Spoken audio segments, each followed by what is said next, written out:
Vladislav Urban, a man who should have been forgotten, this destiny is so similar to that of many of my parents' generation. A successful start, awards and medals in the 60s, then the Russian tanks, the refusal of brotherly help, the end of the industry and profession, leaving and the luck of finding any employment at all, and thus a living for the family and children. There were many such people, but not enough and not more than the others.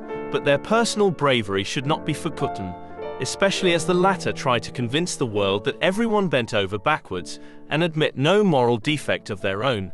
Vladislav Urban, after graduating from the secondary vocational school of jewelry in Turnov in 1956, entered the studio of Professor Karel Stipl at the Prague UMPRUM, where he met other giants of Czechoslovak pressed glass.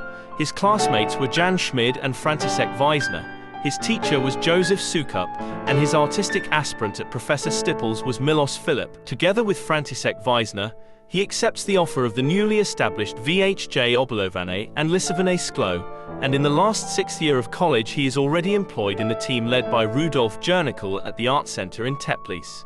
It is also where a completely new form of Czechoslovak pressed glass is being created.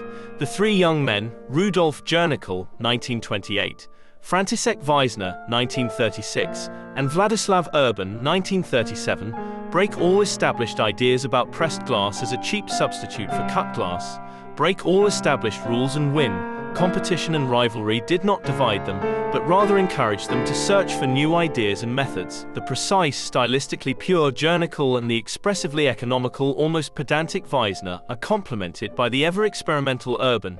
In the early 1960s, their designs garnered awards as if on a treadmill. Vladislav Urban becomes a pioneer of new technologies. For example, he designs the 11,964 mustard glasses for the automatic line at the Hermanova smelter, later attributed to František Pesany during the cleaning of Urban into oblivion. Above all, however, another of Urban's discoveries is alienated and misused.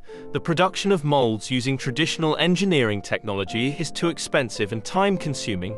Urban therefore came up with the idea of casting molds directly from models. This results in irregular, lumpy surfaces, e.g. Libashevice 3405, which are so typical of Pavel Pornek's later designs. He is later wrongly credited with the discovery of this mold-making technology. In fact, when Vladislav Urban was expelled from the Art Center in Teplice in 1971, during the onset of normalization, he was forced to leave all his designs and patterns there, which were later used with pleasure or under compulsion by someone else, for example Pavel Pornek or František Pesany. Vladislav Urban moved to Brno, where he found work in the furniture industry only because his employers did not manage to give him the notice ordered by his comrades in time. However, he did not give up on glass, and never left it, but more on that another time. Who knows which way the Czechoslovak glass industry would have gone if Mr. Vladislav Urban had not acted like a straight man and also bent down and humbled himself. For the fact that he did not bend, he deserves admiration and thanks, as well as for the pressed glass that he was allowed to design in that short but successful period of his life.